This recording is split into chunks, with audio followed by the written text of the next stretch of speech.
Honorable Men Discord. Michael Jordan's son, Marcus Jordan. Let's talk about it. Marcus Jordan. I'm Michael Jordan's son. Okay. I'm not doing anything wrong. I'm just trying to get home. And I made a wrong turn. Okay? And clearly, we would just like to get our car off of the fucking train tracks. It's Which true. we were I not can trying to be confirm. on. So at the time when the news broke, I really didn't get a chance to speak on Marcus Jordan and his recent arrest. I just honestly felt like there were other things to talk about aside from that. And then with Irv Gotti's unfortunate passing yesterday, that took precedence over talking about Marcus Jordan. But Marcus Jordan, to me, is just a case of not being focused and being spoiled. I just find his situation interesting because obviously Michael Jordan has other children, but a lot of times many of us feel like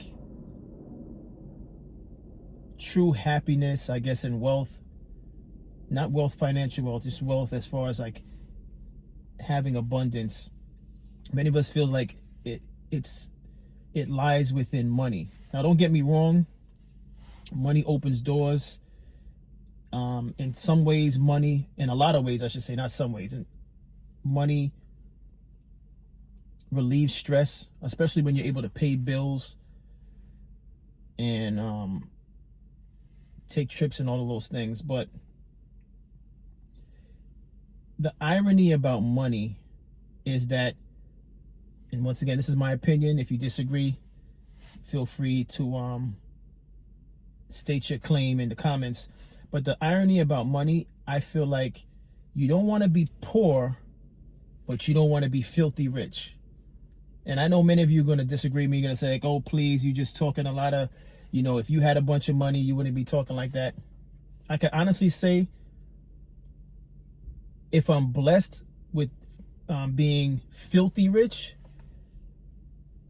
that's cool. But if I never make it to the point where I'm filthy rich, I can honestly say I'm happy. Do I want to be poor? Absolutely not. I think there's a sweet spot somewhere in between. Somewhere in between being poor and being filthy rich. Wealth for me, first and foremost, and I know it's going to sound like I'm full of shit. Excuse my language on YouTube. But wealth for me, first and foremost, starts with health. And I think that's something that we should have all learned from family members, friends passing away too early. We're not talking about accidents, like car accidents. We're talking about... Hey, so your flight transport is completed. I think it's fair to say that we've all learned a thing or two from our own personal experiences as far as with family members, friends, associates. I'm sure we all know someone who's passed away way too soon at a young age. And I want to say health is your first initial wealth. Now, the sweet spot for me, I believe, is when you have enough money where your bills are paid and you have enough to be able to say, I want to take a trip, I can take the trip. Without having to say, oh, I got to wait a couple months to stack up the money, then take the trip. I feel like that's wealth. Wealth for me, personally, is not owning a bunch of material things. And I really mean that. I don't know what wealth means for some of you all, but that's wealth for me. Wealth for me is the ability to pay my bills without feeling like, okay, I got to choose which bill I'm going to pay. And also being able to take trips. That is complete wealth. In addition to, of course, my health being, excellent. That's wealth for me. And that's the sweet spot that I aim for. I don't aim for accumulating a whole bunch of things, because I know happiness doesn't lie within those things. And you might say, well, where are you going with all of this? And what the hell does this have to do with Marcus Jordan? And I don't know Marcus Jordan personally, of course, but from his actions, he has an unlimited amount of money. And even if it is limited, maybe Jordan's saying, oh, you can only have this amount. I don't know if he actually has a job or he has a business that he does. I don't know what his source of income is. But being the son of Michael Jordan, I know for him, in the back of his mind, he knows if he gets in a jam, he can make that phone call to his dad. Now, whether or not Jordan will continue to support him, or after this most recent arrest, maybe Michael Jordan's gonna show him tough love. I don't know what that looks like in their household, you know, within their relation, because I doubt he lives with Jordan. But the point I'm trying to make is, many of us believe that happiness is found in money, and from Marcus's behavior, I don't know if he's truly happy. And maybe he is, but I just feel like he's doing things. You know what? It may not necessarily not be from being unhappy, but it also comes from idle time. So that's another thing when we're looking at the Marcus Jordan situation with him getting arrested, is somewhere within that is too much idle time. That's another thing that's dangerous. So let me just backtrack a little bit. Many of us think that what makes us happy is having an abundance of money, right? But idle time is just as dangerous as too much money. Because when you have unlimited access to money, sometimes you don't know what to do with yourself. You just keep buying things, and it becomes boring, because it's like you can get anything you want. And it's you start to develop an attitude of been there, done that. And then you start exploring. And that's the bridge that most likely led him to the cocaine use, the drug use. And this is not the first time I've heard of his name associated with cocaine. There was, I want to say sometime last year, there was a report, or maybe the year before last, but I remember coming across a report that there was photos of him sniffing, or someone caught a video of him sniffing coke. And again, when you have an abundance of wealth and you feel like you pretty much can do whatever you want, you start exploring. Some people start exploring, not all of us, but some people start exploring. You become bored. And with that abundance of money, the close cousin of an abundance of money sometimes is idle time. And with idle time, you don't know what to do with yourself. So this is why I say what I say, as far as I believe true happiness is a sweet spot in between being extremely poor and extremely rich. I think true happiness could be found in the sweet spot in between. Now, I'm not saying people that are poor are not happy, right? Because there's people that they're content with just having family, and they don't know what it's like to have the luxuries we might have here in the West, and they're happy. So this is not it's not a end-all be-all statement that I'm making. I'm just analyzing Marcus Jordan and what I believe motivates the way he operates, which is because he has an abundance of wealth. He has abundance of wealth and he has idle time. It's causing him to make decisions that aren't the wisest. And I don't know.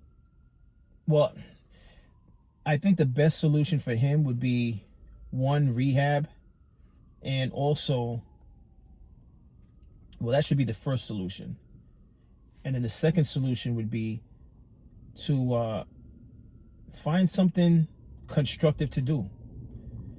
You know, whether you're poor or you're rich, one thing's for certain: idle time can destroy any one of us, whether you're poor or you're rich. Which is why, in a lot of ways, the quote unquote 9-to-5er, the person who's busting their ass to make a living, we're able to overcome certain traumas in our life because, believe it or not, you may not realize that 9-to-5 is helping to keep your mind busy. I'm sure many of you can relate with this. You know, some of the stuff that a wealthy person might feel like, oh, I can't move forward. I can't deal with this. A 9-to-5 it can. Why? Because when you're locked into that 9-to-5 job or career, it helps. When you have idle time to just sit there and think about the things that you feel are not going right in your life, sometimes that destroys you. I don't know if any of you all relate to what I'm saying, but sometimes too much idle time destroys you. You hear other content creators mention find your purpose. I agree with that. It's not just about find your purpose to attain an abundance of wealth. It's about finding your purpose so you could be locked into something. You could feel it's how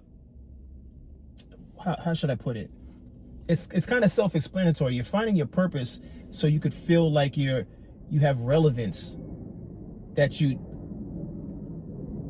have value in your life. When you're just sitting around watching other people move and not move literally, but move like with ambition, when you're sitting around watching people with ambition, it can drive you crazy because you don't know what to do with yourself. You can only watch so much TV. You can only stare at your phone for so long. Everyone should be trying to find their purpose, because idle time is a very dangerous thing. And again, not to digress from Marcus Jordan, but Marcus Jordan is just an example of how destructive idle time and an abundance of money can be. There's no reason why Marcus Jordan ended up on a train track in a Lamborghini Urus. And at the time when I saw the report, I didn't even know that he had fled from the police. So I guess he didn't want to stop for them. I don't know if there was a full throttle police chase, but he ended up on a train track. There's no reason why something like that had to happen. And it's not as though Marcus Jordan is a teenager or something like that. He's old enough, but he's not operating like someone who has purpose, someone who's busy. When you have purpose and you're focused, you don't have time to end up on the side of a train track. It just doesn't happen. It really doesn't. It doesn't happen. And if I'm wrong, again, please, I'd like to hear your thoughts in the comments. But these type of things don't happen when you're focused. Purpose and focus are like siblings. Find your purpose. Get focused on something that you love, something that inspires you, motivates you. But find that thing, because too much idle time, it can destroy you. And the moment you find your focus, your purpose, and you remain consistent, those are the things like monetary gain, money. It'll come. It'll come. How much of it will come, that really depends on how focused you are. You know, there's no telling. And there's no ceiling, honestly, depending on where you live. So there's no telling how far you'll go financially and what the ceiling is. It really depends on you and how focused you are, how creative you are, how determined you are. But that's just something to think about. That was my take on Marcus Jordan and his recent arrest. But let me know your thoughts. As always, I appreciate you all of you for tuning in. Like, share, subscribe, and I'll see you on the next video. Take care.